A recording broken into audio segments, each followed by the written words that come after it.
आज हम बनाने जा रहे हैं कच्चे आम का चुंदा। इसके लिए हमने ये आधा किलो राजापुरी आम लिए हैं, क्योंकि इसमें फाइबर बहुत कम होता है। आप तोतापुरी आम भी ले सकते हैं, उसमें भी फाइबर कम होता है। ये आमों को हमने अच्छे से पील कर लिया, फिर उनको ऐसे ग्रेट करके उसकी गुठली भी निकाल ली।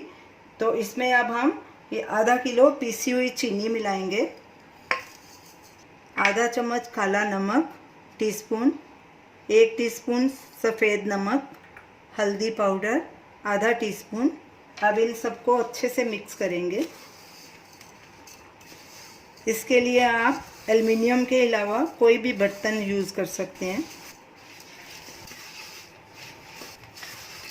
आप देख सकते हैं कि आम ने पानी छोड़ दिया है।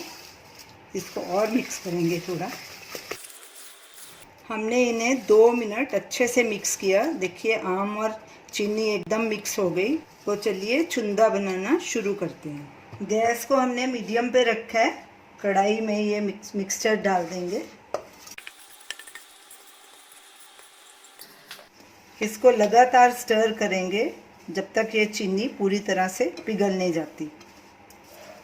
गैस को मीडियम पे रखेंगे पहले। चीनी पूरी तरह से पिघल गई है और गैस को लो मीडियम के बीच में कर देंगे। बीच बीच में आप अपने हिसाब से गैस कम या ज़्यादा कर सकते हैं। इसमें ये बाकी के मसाले भी डाल देंगे। 1/2 टीस्पून गरम मसाला, 1 टीस्पून लाल मिर्ची पाउडर, 1 टीस्पून भुना हुआ पिसा जीरा। अब इनको भी अच्छे से मिक्स करेंगे और इसे तब तक पकाना है जब तक एक तार की चाशनी ना बन जाए। इसे लगातार स्टर करते रहिए, क्योंकि इसमें चीनी है, नीचे ना लग जाए। साइड से भी ऐसे उतारते जाना है। चुंदे को पकते 15 से 16 मिनट हो चुके हैं। अब चेक करते हैं एक तार की चाशनी बन रही है कि नहीं। एक कटोरी में ऐसे डालेंगे थोड़ा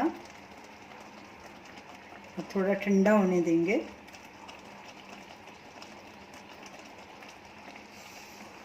ये देखिए कि एक तार की चाशनी बन रही है। चुंदा हमारा तैयार है। देखिए ठंडा होके और गाढ़ा होगा। अब गैस करेंगे बंद और इसे एक बोल में ट्रांसफ़र कर लेंगे। तो ये रही हमारी आज की रेसिपी, कच्चे आम का चुंदा।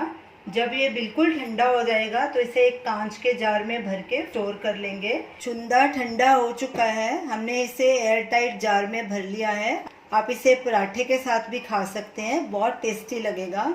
इसे आप ज़रूर ट्राई कीजिए और हमें अपना फीडबैक दीजिए और हमें बताइए कि आपको ये हमारी रेसिपी कैसी लगी। हमारे वीडियो को शेयर कीजिए, हमारे चैनल को सब्सक्राइब कीजिए। Thanks for watching.